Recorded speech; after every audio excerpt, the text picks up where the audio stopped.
The deep dive में आपका स्वागत है। आज हम भगवत गीता के चौथे अध्याय में गोता लगा रहे हैं। हमारा आधार है गीता ज्ञान अध्याय 4 का सार। इसमें एक काफी बड़ा विचार है कि ज्ञान कर्म से भी ऊंचा है और शायद यही आजादी का मतलब मुक्ति का रास्ता है। जी। पर यह थोड़ा सोचने वाली बात है कि ज्ञान सिर्फ जानना वो करने से ज्यादा शक्तिशाली कैसे हो सकता है। चलिए इसे समझने की कोशिश करते हैं। बिल्कुल। शुरुआत यज्ञ की बात से होती है, शायद श्लोक 31-32 के आसपास। यज्ञ यानी हवन। हाँ, आमतौर पर वही समझते हैं, पर यहाँ मतलब ज्यादा गहरा है। गीता ज्ञान बताता है कि यज्ञ सिर्फ आग में घी डालना नहीं है। हर वो काम जो हम बिना स्वार्थ के करें, जैसे सेवा, त्याग या फिर ज्ञान हासिल करना और बांटना, वो सब यज्ञ है। अच्छा। और कहा गया है कि जो लोग ऐसा सात्विक जीवन जीते हैं, मतलब यज्ञ करते हुए, वही उस परम सत्य को, सनातन ब्रह्म को पाते हैं। इसके बिना जीवन मतलब अधूरा सा है। और फिर श्लोक 33 वो कहता है कि ज्ञान यज्ञ यानी ज्ञान वाला यज्ञ वो द्रव्य यज्ञ से बेहतर है, जैसे दान देना या वो परंपरागत हवन वगैरह। हाँ, ऐसा क्यों? स्रोत इसे साफ करता है, कहता है कि सारे कर्म जो हैं वो अंत में ज्ञान में ही पूरे होते हैं। ज्ञान में ही उनका असली मकसद समझ आता है। मतलब ये कि अच्छे कामों से, कर्म से हम दुनिया में कुछ पा सकते हैं, सफलता, चीजें, लेकिन ज्ञान से हम खुद को जीतते हैं, अपने मन को समझते हैं, उस पर काबू पाते हैं। अच्छा, ये बात है। तो ज्ञान यज्ञ इसीलिए सबसे ऊंचा है? जी बिल्कुल। ठीक है, तो ये ज्ञान इतना जरूरी है, पर मिलेगा कैसे? श्लोक 34 में श्रोत क्या बताता है? हाँ, उसमें 3 बातें अहम, बहुत जरूरी: प्रणिपात, परिप्रश्न और सेवा। प्रणिपात मतलब झुककर प्रणाम करना? हाँ, एक तरह से विनम्रता, गुरु के पास जाना तो पूरी विनम्रता से। फिर परिप्रश्न यानी सही सवाल पूछना, जिज्ञासा। हाँ, और तीसरा सेवा मतलब गुरु की सेवा करना। और यहाँ सेवा का मतलब सिर्फ हाथ पैर दबाना नहीं, बल्कि सीखने की पूरी प्रक्रिया के प्रति एक समर्पण का भाव। सही। तभी जो तत्वदर्शी ज्ञानी हैं, जिन्होंने सचमुच सत्य को जाना है, वो ज्ञान देते हैं। ये कोई रस्म नहीं, ये सीखने का सही तरीका, सही माहौल बनाने की बात है। और जब किसी को ये ज्ञान मिल जाता है तो होता क्या है?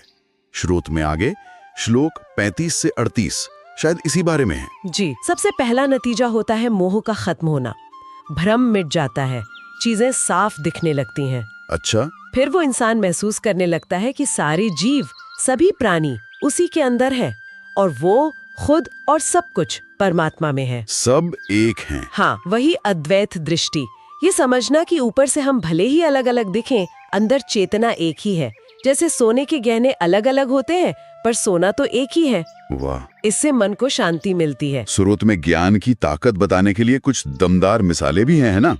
श्लोक 36 में नाव वाली बात कि ज्ञान वो नाव है जिससे कितना भी बड़ा पापी क्यों ना हो, वो पापों के सागर को पार कर सकता है। पापों के सागर को? हाँ, और अगले ही श्लोक में 37 में ज्ञान की तुलना आग से की गई है। ज्ञानाग्नि। आग? वो कैसे? जैसे आग लकड़ी को जलाकर राख कर देती है, वैसे ही ज्ञान सारे कर्मों को, उनके फलों को भस्म कर देता है। मतलब ज्ञान हमें कर्मों के बंधन से आजाद करता है। पिछला हिसाब किताब खत्म। ज्ञान में इतनी शक्ति। पर इसे पाने के लिए सिर्फ तरीका जानना काफी नहीं होगा शायद। श्लोक 39 श्रद्धा की बात करता है। बिल्कुल सही कहा।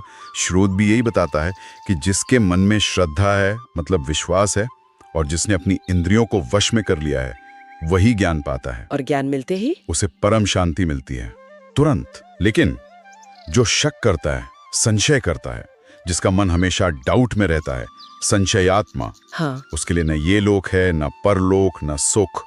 शक करने वाला कहीं का नहीं रहता। ये बात तो किसी भी सीखने की प्रक्रिया में लागू होती है ना? अगर भरोसा ही ना हो सिखाने वाले पर या उस रास्ते पर, तो सीखना बहुत मुश्किल है। शक तो बहुत बड़ी रुकावट है। बिल्कुल, बहुत बड़ी। इसीलिए अध्याय के आखिरी में श्लोक 40 में श्री कृष्ण अर्जुन को सीधा संदेश देते हैं। हाँ, श्रोतों से साफ शब्दों में रखता है। क्या कहते हैं कृष्ण? वो कहते हैं, हे अर्जुन, उठो। तुम्हारे दिल में जो अज्ञान के वजह से शक पैदा हो गया है ना, उसे ज्ञान की तलवार से काट दो। ज्ञान आसीना। ज्ञान की तलवार से शक को काटना? हाँ, और फिर योग में स्थित होकर कर्म करो। मतलब लड़ाई लड़ो? हाँ, अपना कर्म करो, लेकिन योग में स्थित होकर, मतलब बिना फल की चिंता किए, शांत मन से, कर्तव्य समझकर। संदेश एकदम साफ है, आगे बढ़ना है तो पहले शक मिटाओ, वो भी ज्ञान से, और फिर कर्म करो। तो अगर हम गीता ज्ञान अध्याय 4 का सार की मुख्य बातों को समेटें, तो पहली बात, ज्ञान सबसे बड़ा यज्ञ है। ये पाप मिटाता है, शांति देता है। जी। दूसरी बात, इसे पाने के लिए गुरु के पास विनम्रता से जाना होगा, सही सवाल पूछने होंगे और सेवा भाव रखना होगा। बिल्कुल। तीसरी बात, शक सबसे बड़ी बाधा है, उसे ज्ञान की तलवार से काटना ही होगा। हाँ, ये बहुत जरूरी है। और असली मंजिल है आत्मज्ञान, सब में उसी एक परमात्मा को देखना। तो यह थी गीता के अध्याय 4 ज्ञान कर्म संन्यास योग की एक झलक हमारे स्रोत के नजरिए से। स्रोत कहता है शक को ज्ञान की तलवार से काटो। लेकिन एक सवाल मन में आता है, आज का जमाना तो इन्फॉर्मेशन का जमाना है। हाँ। हर तरफ से जानकारियां आ रही हैं। हाँ, सही बात है। तो ऐसे में असली ज्ञान और भ्रामक जानकारी, इनके बीच की लाइन कैसी खींची जाए? ये ज्ञान की तलवार चलाएं कहां, किस पर? ये वाकई आज के जमाने का बहुत बड़ा सवाल है, और शायद इसका जवाब भी रोजमर्रा की जिंदगी में ही छुपा है। कैसे? कि हम अपने छोटे छोटे फैसलों में, रोज की बातों में शक और सुनी सुनाई बातों की जगह समझदारी, विवेक और असली जानकारी को कैसे चुनते हैं। ये सिर्फ कोई बड़ी फिलॉसफी की बात नहीं, ये बहुत प्रैक्टिकल बात है। सही कहा, सोचने वाली बात है। तो अगली चर्चा तक ज्ञान की रोशनी में आगे बढ़ते रहें।